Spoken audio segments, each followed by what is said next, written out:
चलिए अब बात करते हैं मसल रिलैक्सेंट के बारे में कि मसल रिलैक्सेंट क्या होते हैं।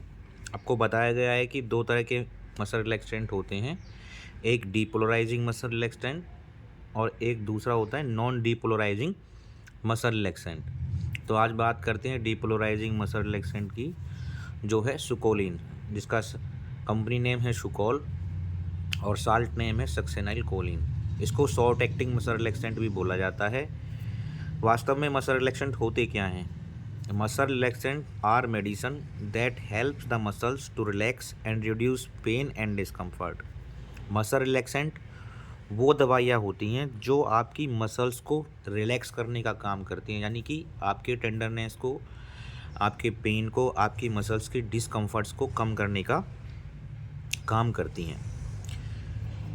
अब स्कोलिन के बारे में बात करते हैं। स्कोलिन जो होती है वो एक डीपोलराइजिंग मसल रिलैक्सेंट होता है with A fast and short duration of action. ये बहुत जल्दी से अपना इफ़ेक्ट दिखाती है और बहुत थोड़े समय के लिए इफ़ेक्ट आता है, यानी कि आप स्कोलिन को जैसे ही मरीज़ को दोगे वो 30 से 40 सेकंड्स के या 30 से 60 सेकंड के अंदर अपना इफ़ेक्ट दिखाएगी और आपको पेशेंट को इंट्यूबेट करने की सुविधा प्रदान करेगी। स्कोलिन जो होता है एक स्केलेटल मसल रिलैक्सेंट होता है और चॉइस ऑफ ड्रग्स में, एनेस्थीसिया में ज़्यादातर एनेस्थेटिक्स इसी को यूज़ करते हैं। और मसल रिलैक्सेंट की जो डोज होती है वो मसल रिलैक्सेंट हमेशा आईवी दिया जाता है, आईएम भी दे सकते हैं बट लेकिन प्रेफरली चूज किया जाता है ivy.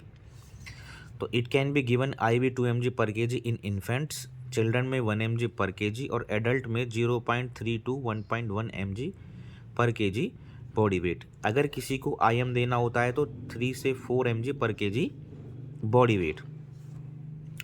Muscle relaxant are the medicine that helps to relax and reduce pain and discomfort.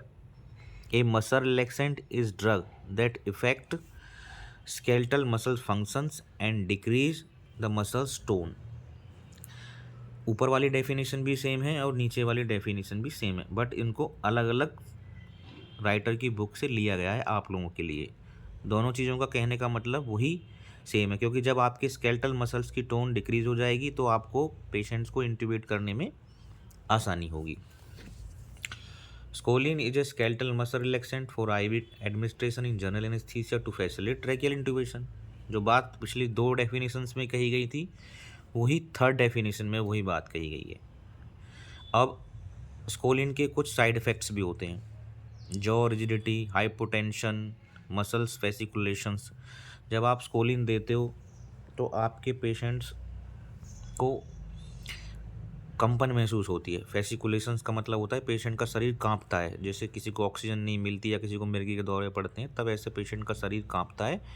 तब आपको ये समझ जाना चाहिए कि आपने जो स्कोलिन की मेडिसिन दी है उसका इफ़ेक्ट मरीज़ की बॉडी में आ गया है और अब आप इंट्यूबेट करने के लिए रेडी हैं।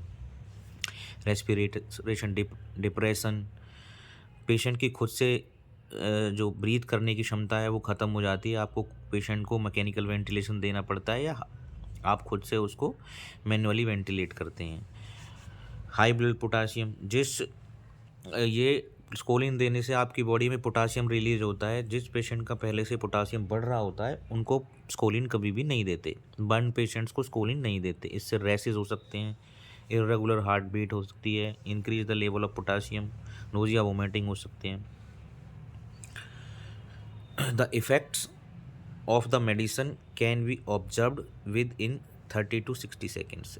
इसमें लिखा हुआ है कि ये मेडिसिन जब आप मरीज़ को देंगे तो उसका इफेक्ट 30 से 60 सेकेंड के अंदर आ जाएगा। और the effect of this medicine that last 4 to 6 minute. इस मेडिसिन का जो इफ़ेक्ट है वो 4 से 6 मिनट के लिए ही रहता है।